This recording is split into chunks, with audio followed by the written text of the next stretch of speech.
So that's my part of it, and I'm going to pass it off to one of our community leaders here who just wanted to comment on how we use it. Thank you and welcome. And if you could share your name. Hello, council people. My name is Wayne Bugg. I am the executive director for a local nonprofit, St. Vincent de Paul. Our mission is to serve the poor and needy, and so one of the things that we've done, we opened a thrift store in South Minneapolis on 12th and Lake. And so I grew up in the inner city, and I understand some of the issues that plague the inner city. January 2nd, 2002, I was in North Minneapolis with my cousin, and we hung out. It was the day after New Year's, 23 years old. Everything was great. I left, and probably about 4 hours later, I found out that somebody had came and shot him and killed him. And I think to myself, what if there was a shot spotter? What if there was something to notify MPD or anyone else that this had occurred? In these communities, these shots happen so often. I was sitting in this back row here, and I don't know if y'all heard, but that heater is making a ticking noise. But only the people in the back row hear it. And quite often in these communities, I feel like we're in the back row all the time.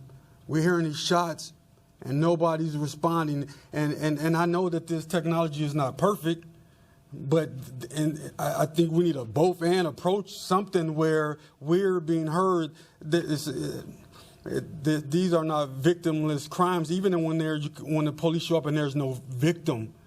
I feel traumatized.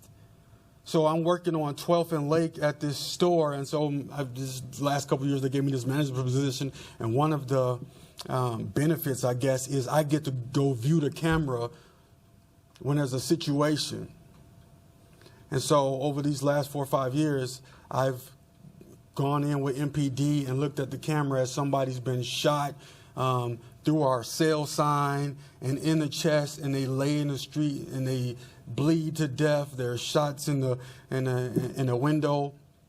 And so some of the individuals that's doing these crimes, we need them off our streets.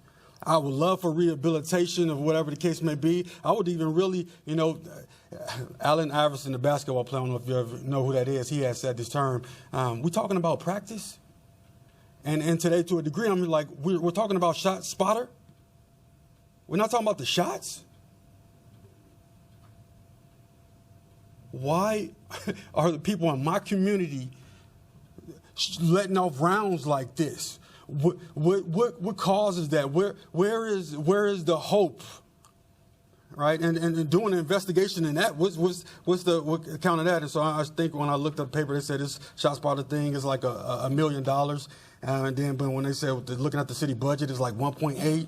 It's like so how much do we matter in that back row?